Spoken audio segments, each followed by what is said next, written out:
Welcome everyone. In this lecture, we will cover the propagation delay calculation in CMOS inverter. So first we have to start with the CMOS inverter circuit. Very simple CMOS inverter circuit we have to draw. So I am drawing the CMOS inverter. So the upper one is our PMOS and the lower one is our NMOS, and say this one is our VDD supply and this one is the ground one. Okay, and don't forget to put the arrow. So for the PMOS I am putting arrow, and this one, so this one is NMOS and PMOS. So if we, one thing I want to mention, if some arrow sign is there, that end is our source end. Okay, so this is a very important concept, that this one is the source end of the, okay, if arrows signal will be there, so that end represents the source one. Okay, so now we have to put the output. So we are putting a capacitive load. So this one is our CL and this one is B output. So this one is the simple representation of CMOS inverter. You can also write this one is M1 transistor or say M2 transistor. Okay, so now we are very familiar with the input output characteristics of a CMOS inverter. So we are drawing the input voltage and output voltage curve. Okay, so this one is our T and this one is B in and B out and T axis. So everyone know, I think, means what is the input. When input is low, output will be, so I am just doing this one. Okay,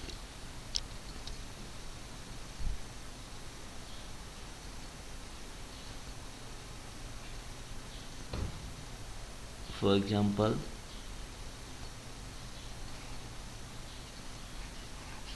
this one is this point is VDD and this point is 0 volt. Okay, so now what we are doing, input is this one, so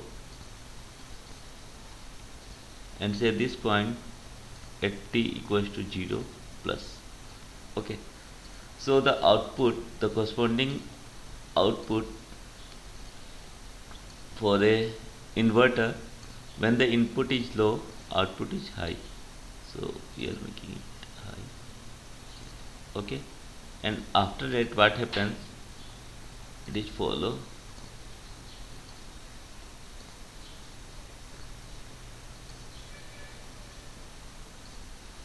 some linear region. Okay, I will tell you how it will follow the some linear region. Okay,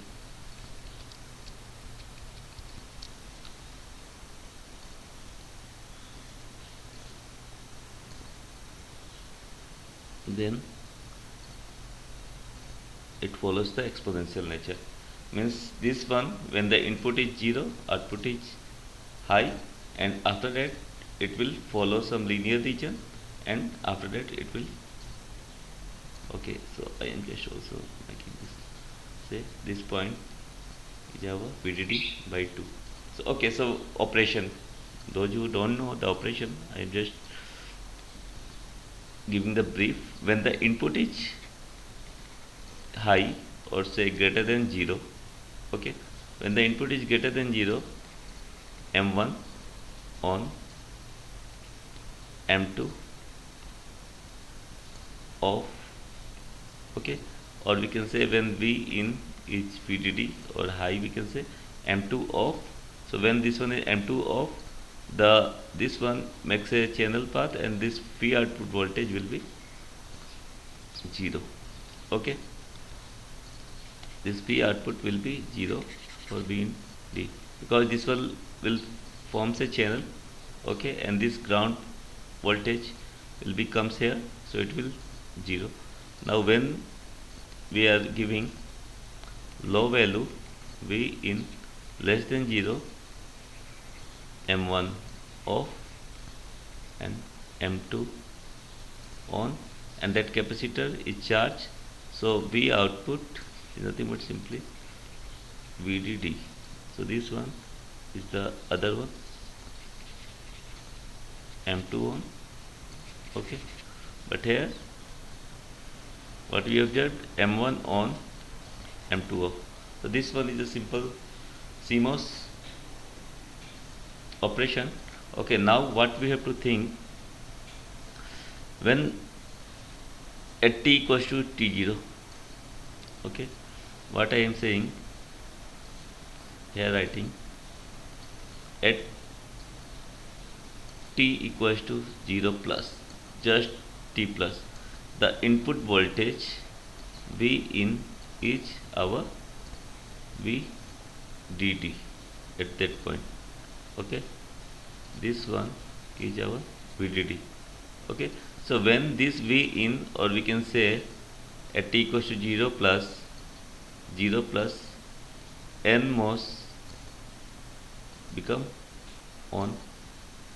Okay, then V in equals to VDD, and then the corresponding output voltage at that particular instant, or this VDD can be written as get to source of N.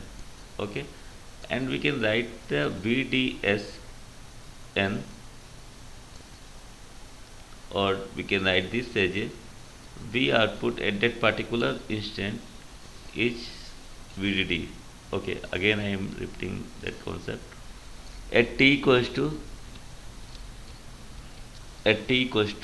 0 plus, at t equals to 0 plus, okay, NMOS on. Okay, because we have given the positive get to source voltage, NMOS on, then V in, we are telling that our VDD. So we are giving the input voltage across the get to source in, and the corresponding output at that particular time instant is VDD. So this one, okay, and after that what we are doing, so at that point instant we can say for a NMOS inverter, I am just drawing the characteristic of NMOS inverter. Say this one is in ID and VDS. Okay, so the characteristics of an NMOS inverter goes like that, and this point is our VGS minus VT. Okay, and this one is our saturation. This one is a simple MOSFET characteristics, and this one is our linear.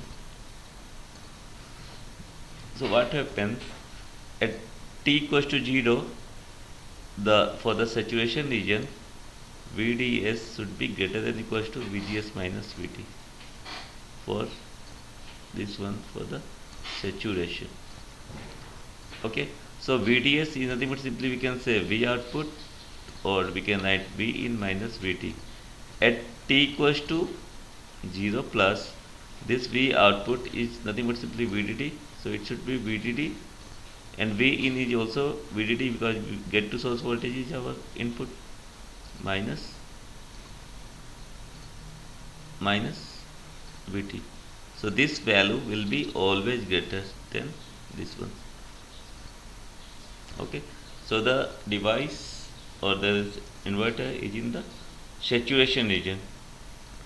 Okay, so we can say that, and during that time the PMOS is in the off state. So what we are doing,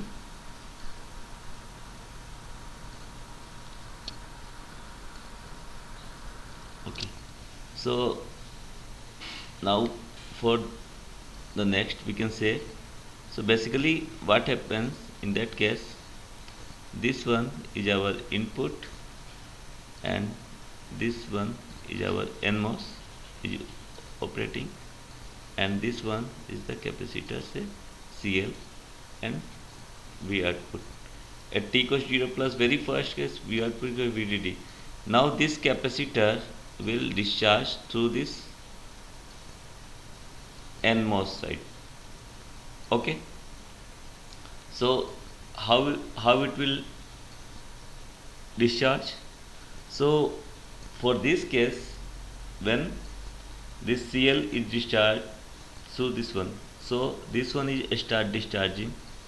Okay, but one thing we have to think, it will discharge linearly, because after that means when this get to source voltage is VDD minus VT. Now when it discharging, the output voltage is just goes down. Okay, VDS is goes down. Okay, output voltage goes down. So this will comes in the linear region. Okay, where VDS should be less than equals to VGS minus VT, because now drain to source voltage, this one voltage will start to discharge. Okay, up to what time? Up to say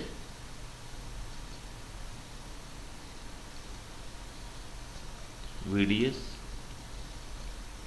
minus VT, or we can say VGS minus VT. Okay, so this one is in the linear fashion. Okay, for the NMOS, and after that it start discharging in that fashion. Okay, and a situation come when this one is in the linear region, and when it enters the linear region, what happens? Then this one, the NMOS acts as a resistor, because in the NMOS region it is a linear region, so it will act as a simple resistor. Okay, and it starts discharging at the rate of minus T by RC. So after that it will follow some exponential curve. Okay, so it will follow the exponential nature. Okay, over this black line, so it will follow the exponential nature and it decreases. Okay, so now, so propagation delay, when the output voltage changes from high to low, so for this calculation we are taking we have to check the input at which the input voltage passes through the VDD by 2. So this one is the VDD by 2 case. Okay, so we can say this time is nothing but simply our tau p h l. Okay, so this one is the tau p h l. One more thing, we can say this capacitor, mathematically how we can write this IL, say this one is our IL. So this IL is nothing but simply CL D 0 minus V output by dt, because the current is flowing from lower potential to higher potential. So this current IL is nothing but simply CL D V out by VT. So but it is flowing from lower potential to higher potential, so it should be D minus T. So in simple word we can also write minus CL dV out by dt. Is it okay? This one is a very simple current, okay, across the capacitor. this one. Okay, now this IL is nothing but simply our drain current in the saturation region. So this one can be also written as ID. Okay, ID, the drain current, and this drain current is nothing but simply we can write mu n COX W by L by 2 VGS minus VT whole square, or we can write this as a minus CL dV out by dt equals to what we can write mu n COX by 2 W by L VGS, get to source voltage, is nothing but simply our input, so high input for the high input VDD minus VT whole square. This one. So is it clear? Now from here also we can find the delay. Okay.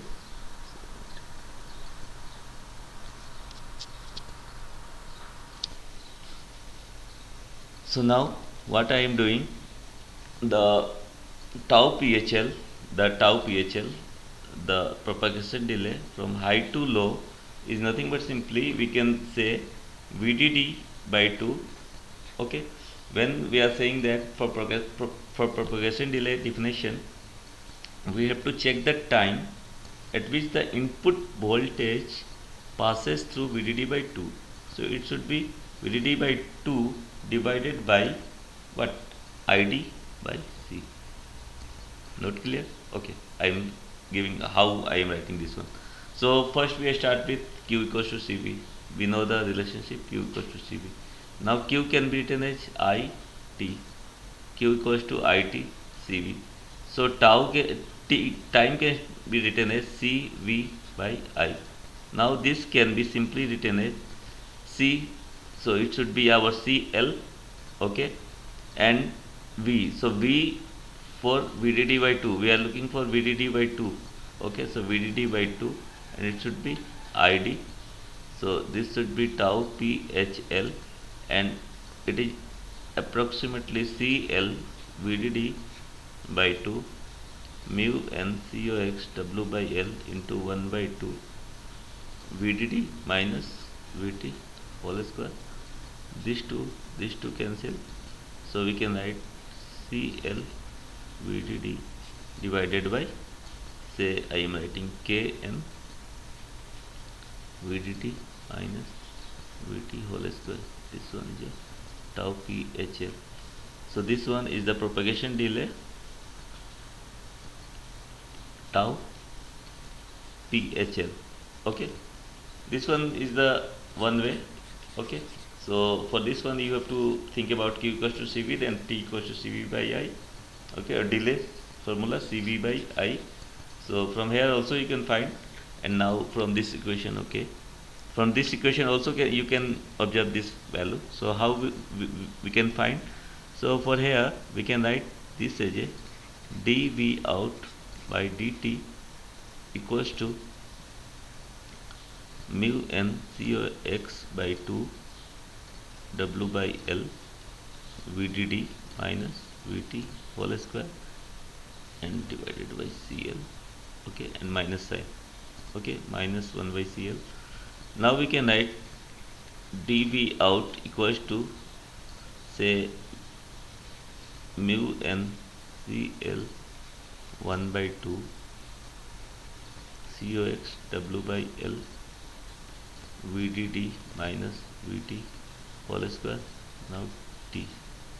Okay, now this T will vary from 0 plus to, say, tau PHL ideally. Okay, and this V output will be varies from VDD and it approaches to 0. Okay, ideally. So this can be when output voltage is lower limit VDD, so it should be 0 minus VDD minus mu n CL 1 by 2 COX W by L VDD minus VT whole square tau PHL. Approximately equal it will come.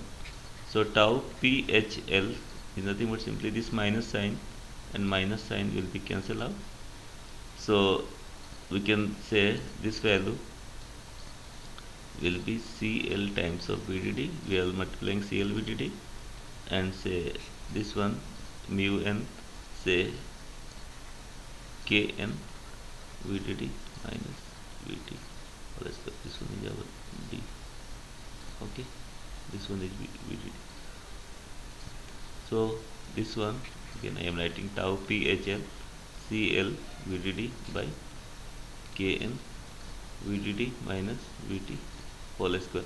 So this one is the simple derivation for the tau PHL delay, or we can say the propagation delay as a function of VDD. Okay, so VDD increases, tau PHL decreases, delay decreases. So this one is the simple proof for the propagation delay. So thank you.